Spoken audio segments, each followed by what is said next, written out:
considero que o que predomina é exatamente a atividade de professor. Eu acho que o professor, ele costura, digamos assim, todas essas facetas do crítico, né? Do homem que, através da crítica, procura conhecer e estudar a literatura, exercer o seu papel de leitor, digamos assim, especializado, né? Mas também costura a própria produção poética, porque a vivência com os alunos, quer dizer, a vivência na sala de aula, é um recorte também da vida pessoal, não só profissional, mas da vida pessoal, e isso termina repercutindo também no processo de criação poética. Quer dizer, a poesia, segundo Manuel Bandeira, o grande poeta pernambucano e brasileiro, a poesia está em tudo. Então, eu quero crer que esse estar em tudo faz com que ela também se manifeste no cotidiano, né? No cotidiano profissional, no cotidiano doméstico, no cotidiano do lazer. Então, de forma que o importante é que o criador, o poeta, esteja, digamos assim, mais ou menos preparado ou vigilante, né?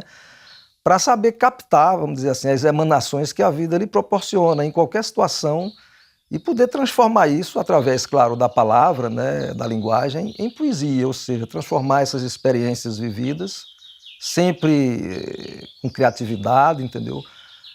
Numa determinada linguagem poética que a gente resume como poema. Então, eu acho que o professor, quer dizer, o exercício pedagógico, o processo de educação, tanto no sentido de ensinar, mas também e principalmente de aprender, eu acho que isso fundamenta essas outras facetas, a do crítico, né?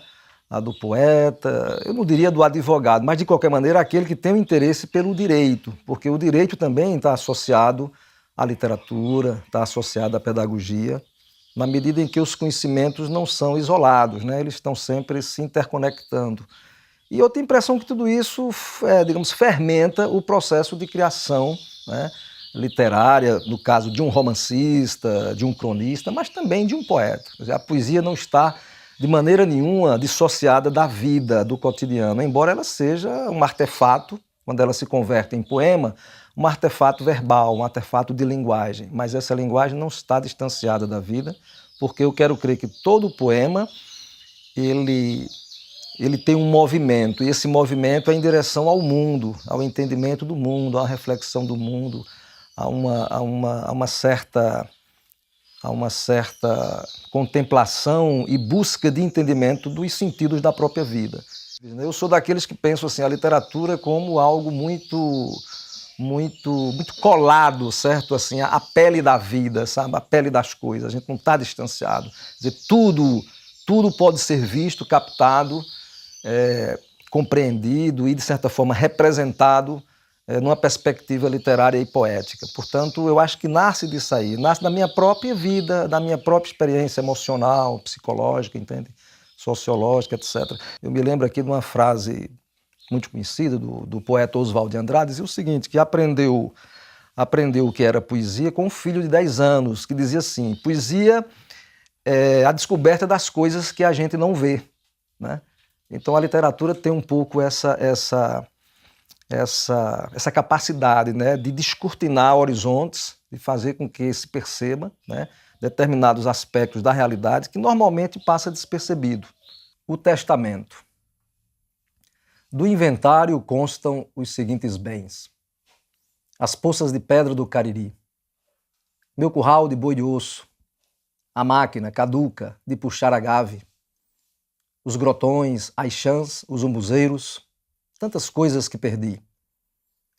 Soberano que me ensinou as letras da caatinga, estrela vésper, láctea, leite, a porteira bichada, o moirão iluminado.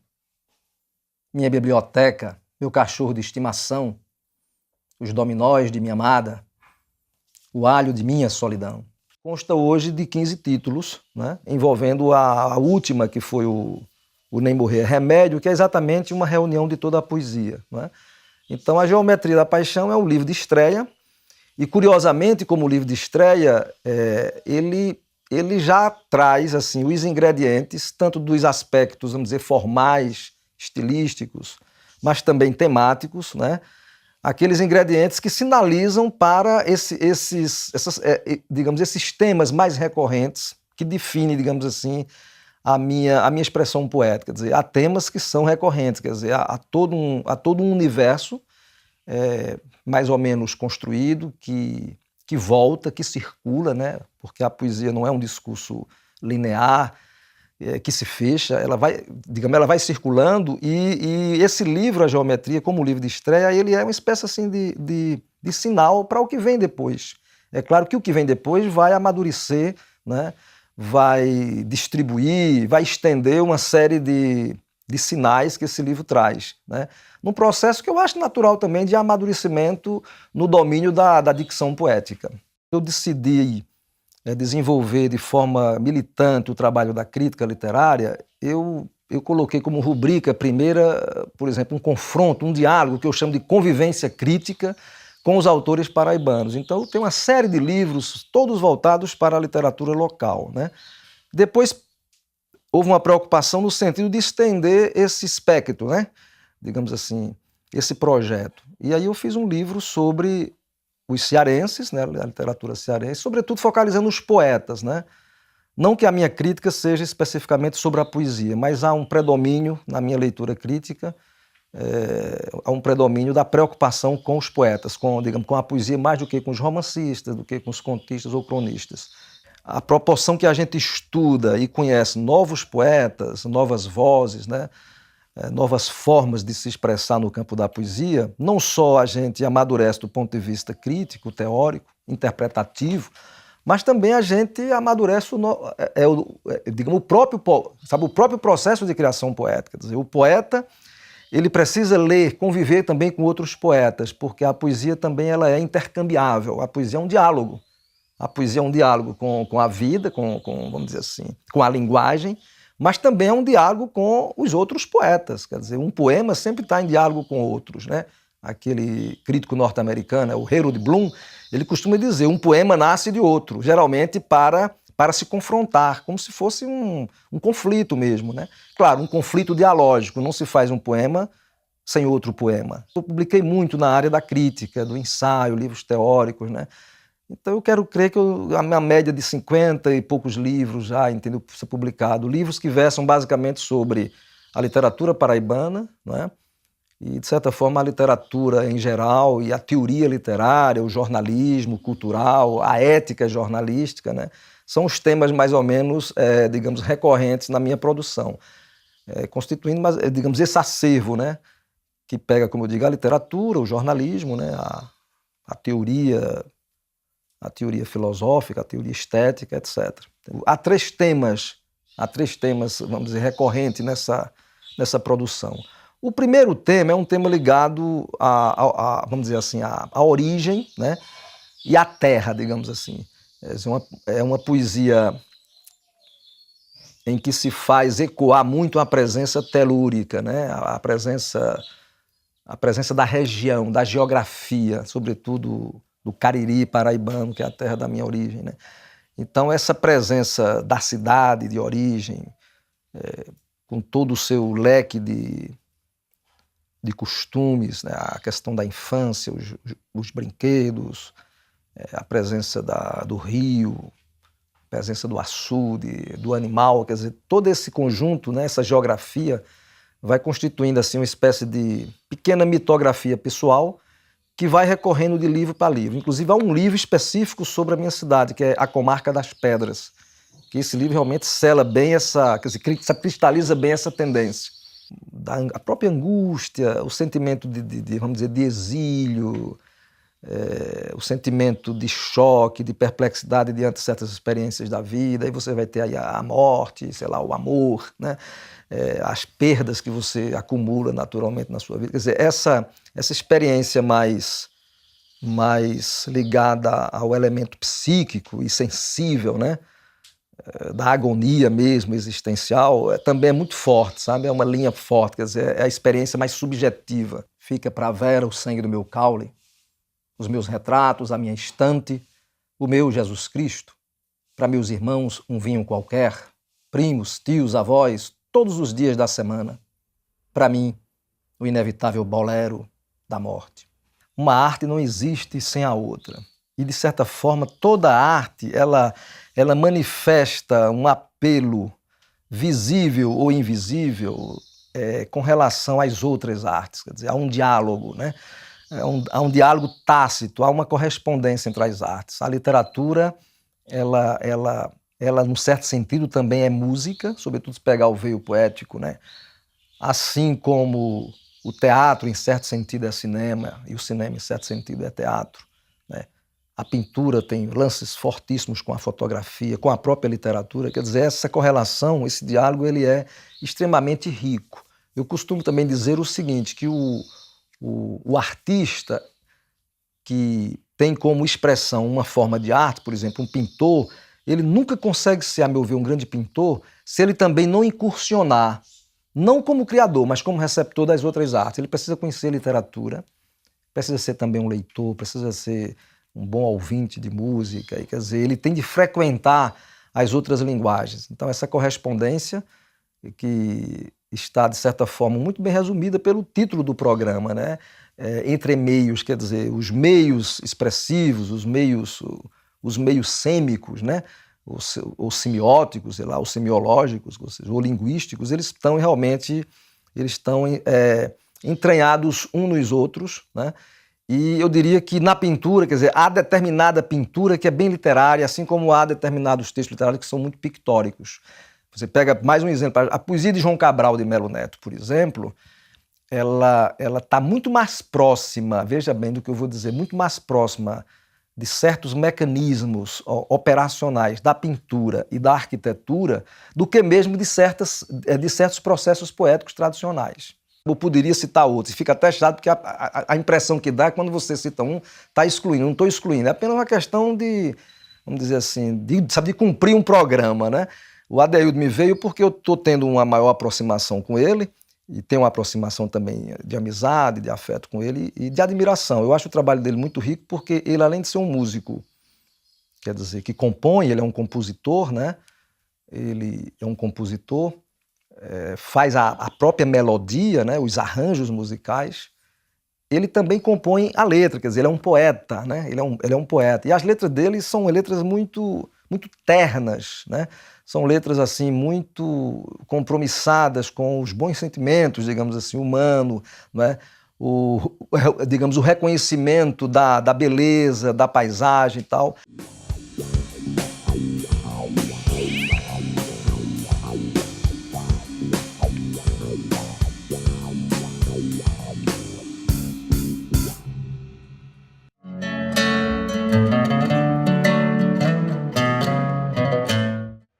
Eu passei naquele concurso para fazer técnico em mecânica na escola técnica, na então escola técnica, e lá em Itabaiana, apesar da gente ter casa própria, tudo isso, minha família toda morava lá, meu pai tinha morrido fazia 2 anos, né, num acidente de trem, e eu tinha que vir morar em João Pessoa para estudar na escola técnica. Eu vim morar em Jaguaribe e não por coincidência, que eu não acredito muito em coincidência, de morar de frente para Pedro Asmar e Paulo Ró.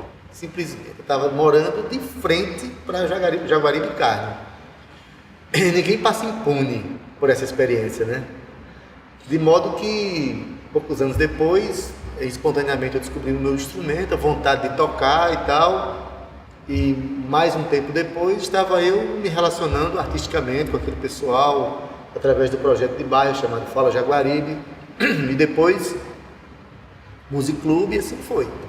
Na minha família eu tenho um irmão chamado Pádua Santos, que ele é um instrumentista nato. Ele aos 8 anos pegou um instrumento sozinho e começou a tocar, e já tocava as músicas de Roberto Carlos, todas na época dos anos 60, mas depois meu pai começou a dar discos de Lermando Reis, dos violonistas, Ernesto Nazaré, Pixinguinha e tal.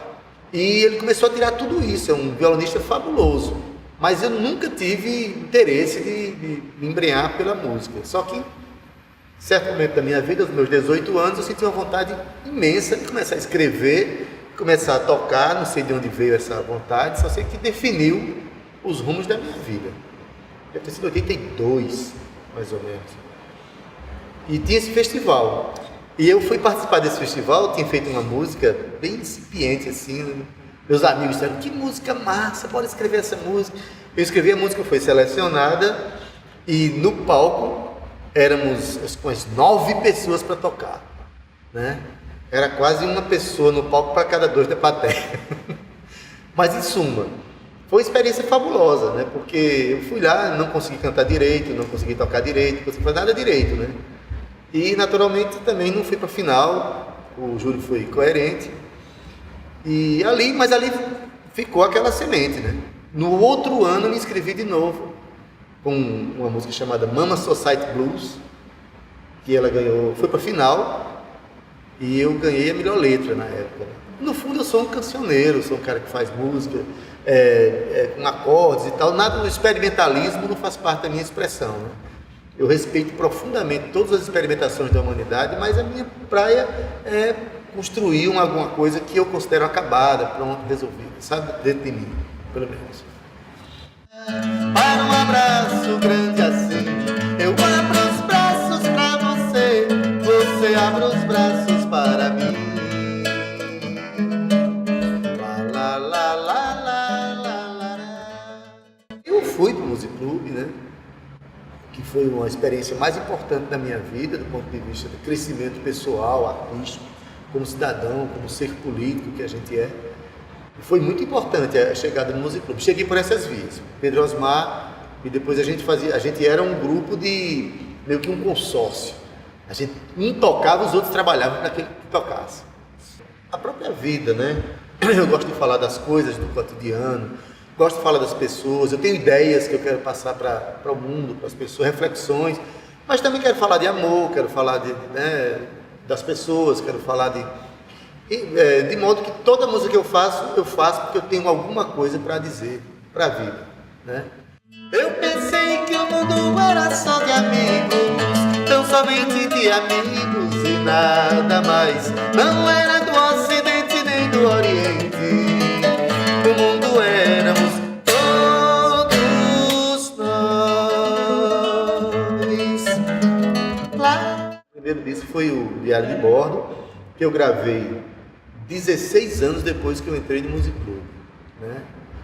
Isso significa dizer que quando eu gravei eu já tinha umas músicas já prontas, que eu já tocava por aí, e o disco saiu com uma relativa maturidade, por conta desse período todo que eu tocava, que eu compunha e tudo isso, né?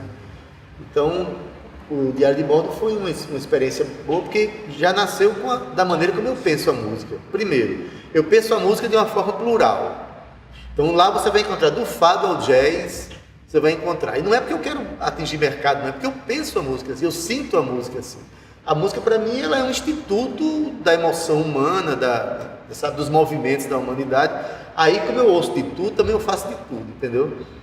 E a outra coisa no Diário de Bordo, que eu acho maravilhoso, que eu gosto muito, é que eu chamei várias participações, que tornou o disco uma coisa meio coletiva. Chamei Tribo Etnos, Dida Vieira, que é minha irmã, Totonho, né? Lúcio Lins, o saudoso poeta Lúcio Lins, que eu tenho uma música com ele faz uma abertura lá. Aí chamei Guilherme Sem Medo, que é um africano que participou da música Diário de Bordo, né? Eu elegi a música como meu principal canal de expressão para a vida, né? Eu falo muito, sou um cara falador, mas nada é mais consagrador para mim do que aquilo que eu quero dizer usando o meu instrumento, a minha criação, minha voz, né? E os moldes com que eu construo as canções. Então, as melhores coisas que eu tenho na vida foi a música que me deu, né? As viagens que eu fiz pelo Brasil, viagens para fora do Brasil, tudo foi a música que me deu. Quantidade imensa de amigos e admiradores que nasceram pelo viés da música, né? Que hoje admiram a música, mas admiram também, né, a pessoa do compositor, que para mim é mais importante ainda, porque tem muita gente que faz música, que faz uma obra linda, mas quando você vai conhecer a pessoa, não corresponde. Mas assim, infelizmente, a minha música fala muito de mim, das coisas que eu penso, que eu quero, que eu vivo, que eu defendo, né? Por isso é que eu posso enxergar a esperança de meu filho e ainda o brilho ingênuo no olhar das crianças do Japão. E ainda posso até abraçar a cordilheira do Himalaia, se na solidão das montanhas alguém estender a mão. Tem dois momentos que eu acho que são muito importantes. Assim, o primeiro é aquele dia 6 de junho de 84, quando eu fiz um show com banda no Lima Penante, que eu considero sendo o marco inicial de uma história, né? Tanto é que eu considero aquela data como sendo a data que eu, tipo assim, a partir de hoje eu vou contar minha carreira. Foi um dia muito importante para mim, né? Eu saí de lá com altas dúvidas, meu Deus do céu, é isso mesmo que eu quero, nunca mais vou tocar. Eu achei que o show foi horrível, foi complicado, mas graças ao Music Club eu voltei para os palcos, né? Nunca mais saí.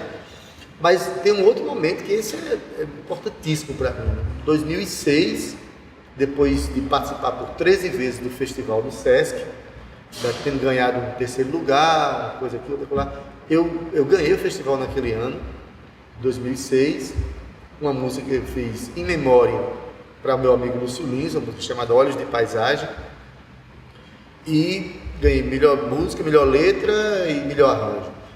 E no palco estavam meus 3 filhos. Eu gosto muito do fado, sou alucinado pelo samba, gosto dos ritmos de raízes brasileiros, no coco, maracatu, o jongo, né? A ciranda, gosto de tudo isso. Gosto dos Beatles, mas gosto de Isabel da Loca, entendeu? Gosto de Paulo Ró e gosto de Youssou N'Doula da África. Sou louco pela música africana, gosto da música andina. Então, tudo isso que eu ouço entra na minha cabeça, no meu coração e acaba que eu faço algumas coisas inspiradas nessas expressões, né? Agora, quando eu faço, acaba que tem uma coisa minha nessa história, né? O que eu acho importante para o compositor é ter a sua marca, né? Assim, a minha obra, ela não é definida pelo ritmo. A Adélio não é sambista, não é regueiro, não é fadista, não tem nenhum rótulo nesse aspecto. A minha música é plural. Agora, existe um jeito com que eu faço essa música. Já fui o mar, já fui a vela, fui a lei. Eu sou tantos ai, ai, ai, quantos nem sei. Já fui escravo e já fui rei.